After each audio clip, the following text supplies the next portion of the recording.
I was told by a doctor who's familiar with the case that Sam Daly suffered an acute head injury, which made a blood clot form on his brain. But there are people around the country, as well as in Fort Wayne, that make it their mission so that this doesn't happen to other players.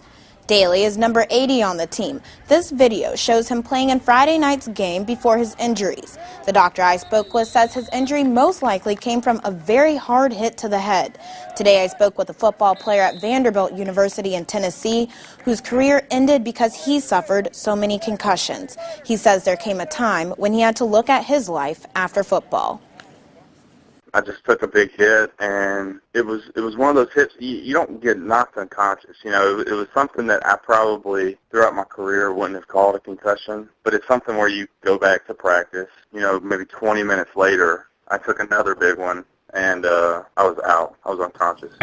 Because of rising instances like that, Indiana even made a law that went into effect last year that focuses on head injuries. It says that parents and student athletes should be given information regarding concussions and outlines the process before a student can return to the game.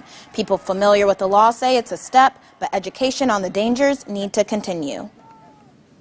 To get the information out there so we don't have a situation where a child is put back into play when they shouldn't, and we have a catastrophic injury.